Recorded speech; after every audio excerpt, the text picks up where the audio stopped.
Thank you. Thank you. Thank you, everybody. All right, everybody go ahead and have a seat. How's everybody doing today? How about Tim Spicer?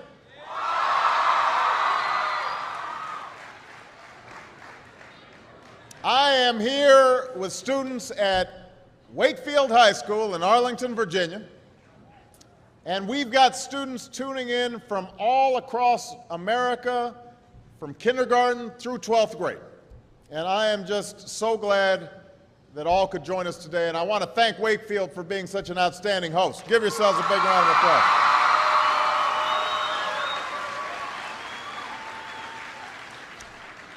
Now, I know that for many of you, today is the first day of school. And for those of you in kindergarten or starting middle or high school, it's your first day in a new school, so it's understandable if you're a little nervous. I imagine there's some seniors out there who are feeling pretty good right now, with just one more year to go. And no matter what grade you're in, some of you are probably wishing it were still summer, and you could have stayed in bed just a little bit longer this morning. I know that feeling. When I was young, my family lived overseas. I lived in Indonesia for a few years. And my mother, she didn't have the money to send me where all the American kids went to school. But she thought it was important for me to keep up with an American education. So she decided to teach me extra lessons herself, Monday through Friday. But because she had to go to work, the only time she could do it was at 4:30 in the morning. Now, as you might imagine, I wasn't too happy about getting up that early. And a lot of times I'd fall asleep right there at the kitchen table. But whenever I'd complain, my mother would just give me one of those looks and she'd say, "This is no picnic for me either, Buster." So I know that some of you are still adjusting to being back at school, but I'm here today because I have something important to discuss with you. I'm here because I want to talk with you about your education and what's expected of all of you in this new school year. Now, I've given a lot of speeches about education, and I've talked about responsibility a lot. I've talked about teachers' responsibility for inspiring students and pushing you to learn. I've talked about your parents' responsibility for making sure you stay on track and you get your homework done and don't spend every waking hour in front of the TV or with the Xbox. I've talked a lot about your government's responsibility for setting high standards and supporting teachers and principals and turning around schools that aren't working, where students aren't getting the opportunities that they deserve. But at the end of the day, we can have the most dedicated teachers, the most supportive parents, the best schools in the world, and none of it will make a difference.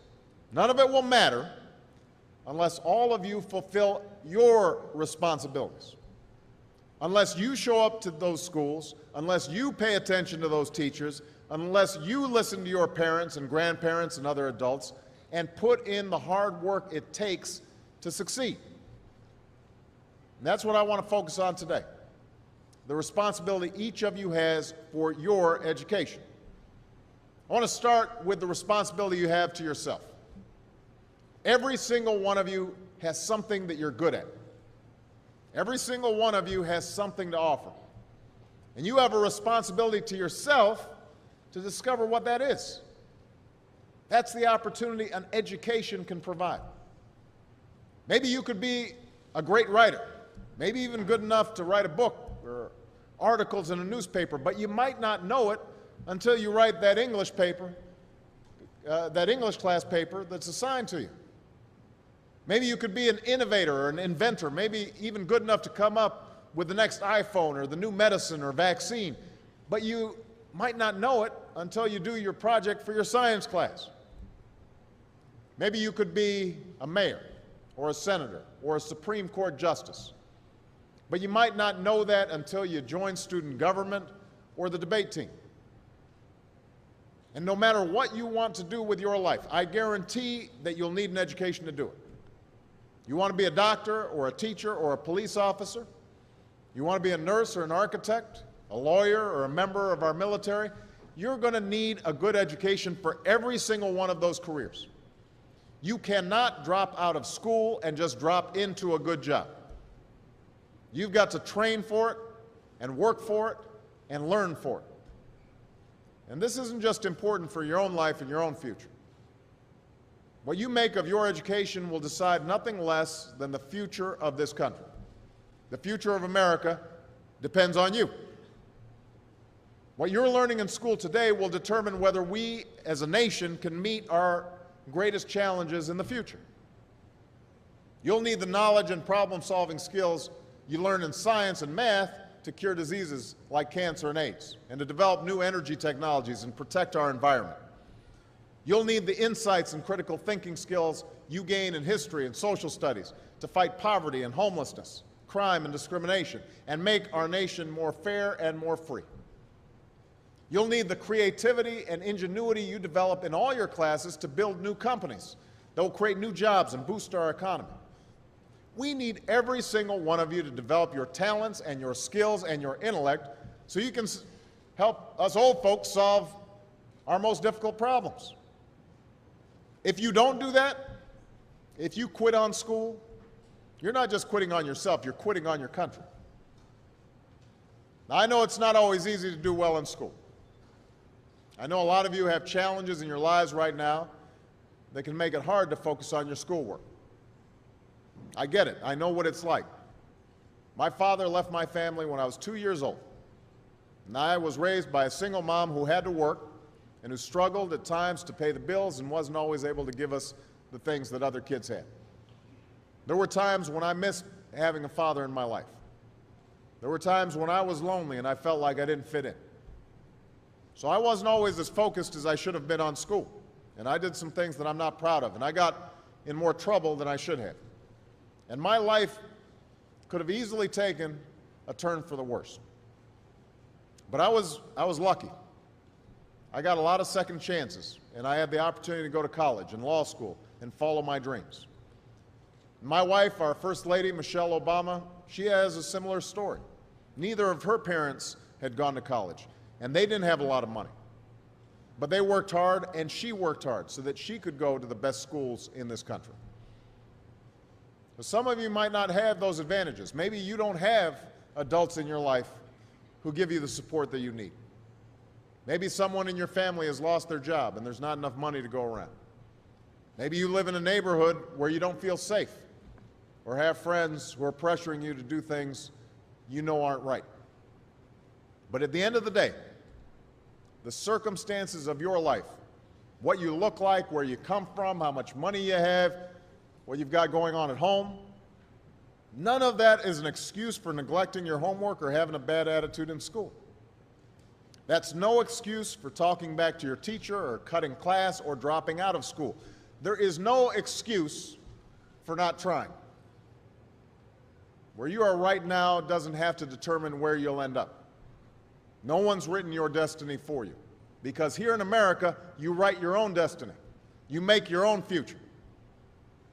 That's what young people like you are doing every day all across America. Young people like Jasmine Perez from Roma, Texas. Jasmine didn't speak English when she first started school. Neither of her parents had gone to college. But she worked hard, earned good grades, and got a scholarship to Brown University, as now in graduate school studying public health, on her way to becoming Dr. Jasmine Perez. I'm thinking about Andoni Schultz from Los Altos, California, who's fought brain cancer since he was 3. He's had to endure all sorts of treatments and surgeries, one of which affected his memory, so it took him much longer, hundreds of extra hours, to do his schoolwork. But he never fell behind. He's headed to college this fall. And then there's Chantel Steve from my hometown of Chicago, Illinois. Even when bouncing from foster home to foster home in the toughest neighborhoods in the city, she managed to get a job at a local health care center, start a program to keep young people out of gangs, and she's on track to graduate high school with honors and go on to college. And Jasmine, Andoni, and Chantel aren't any different from any of you. They face challenges in their lives just like you do. In some cases, they've got it a lot worse off than many of you. But they refuse to give up. They chose to take responsibility for their lives, for their education, and set goals for themselves. And I expect all of you to do the same. That's why today I'm calling on each of you to set your own goals for your education and do everything you can to meet them. Your goal can be something as simple as doing all your homework, paying attention in class, or spending some time each day reading a book. Maybe you'll decide to get involved in an extracurricular activity or volunteer in your community.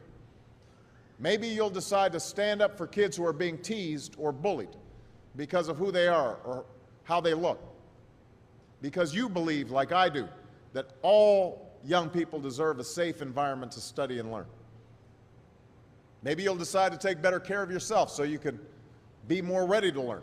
And along those lines, by the way, I hope all of you are washing your hands a lot and that you stay home from school when you don't feel well so we can keep people from getting the flu this fall and winter. But whatever you resolve to do, I want you to commit to it. I want you to really work at it. I know that sometimes you get that sense from TV that you can be rich and successful without any hard work, that your ticket to success is through rapping or basketball or being a reality TV star.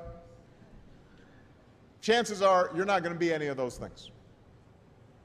The truth is, being successful is hard. You won't love every subject that you study. You won't click with every teacher that you have. Not every homework assignment will seem completely relevant to your life right at this minute. And you won't necessarily succeed at everything the first time you try. That's okay. Some of the most successful people in the world are the ones who've had the most failures.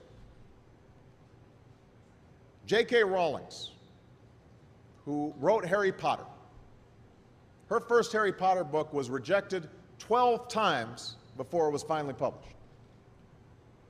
Michael Jordan was cut from his high school basketball team.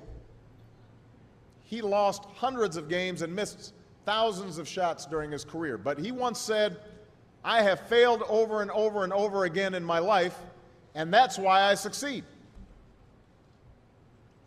These people succeeded because they understood that you can't let your failures define you. You have to let your failures teach you. You have to let them show you what to do differently the next time. So if you get into trouble, that doesn't mean you're a troublemaker. It means you need to try harder to act right. If you get a bad grade, that doesn't mean you're stupid. It just means you need to spend more time studying. No one's born being good at all things. You become good at things through hard work. You're not a varsity athlete the first time you play a new sport. You don't hit every note the first time you sing a song. You've got to practice. The same principle applies to your schoolwork. You might have to do a math problem a few times before you get it right. You might have to read something a few times before you understand it.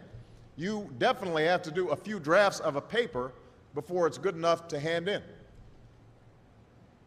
Don't be afraid to ask questions. Don't be afraid to ask for help when you need it. I do that every day. Asking for help isn't a sign of weakness, it's a sign of strength, because it shows you have the courage to admit when you don't know something, and that then allows you to learn something new. So find an adult that you trust, a parent, a grandparent, or a teacher, a coach, or a counselor, and ask them to help you stay on track to meet your goals. And even when you're struggling, even when you're discouraged, and you feel like other people have given up on you, don't ever give up on yourself. Because when you give up on yourself, you give up on your country. The story of America isn't about people who quit when things got tough. It's about people who kept going, who tried harder, who loved their country too much to do anything less than their best. It's the story of students who sat where you sit 250 years ago and went on to wage a revolution, and they founded this nation. Young people. Students who sat where you sit 75 years ago, who overcame a depression and won a world war, who fought for civil rights and put a man on the moon. Students who sat where you sit 20 years ago, who founded Google and Twitter and Facebook and changed the way we communicate with each other. So today, I want to ask all of you, what's your contribution going to be? What problems are you going to solve? What discoveries will you make? What will a president who comes here in 20 or 50 or 100 years say about what all of you did for this country? You know, your families, your teachers, and I are doing everything we can to make sure you have the education you need to answer these questions. I'm working hard to fix up your classrooms and get you the books and the equipment and the computers you need to learn. But you've got to do your part too. So I expect all of you to get serious this year. I expect you to put your best effort into everything you do. I expect great things from each of you. So don't let us down. Don't let your family down or your country down. Most of all, don't let yourself down. Make us all proud. Thank you very much, everybody. God bless you. God bless America.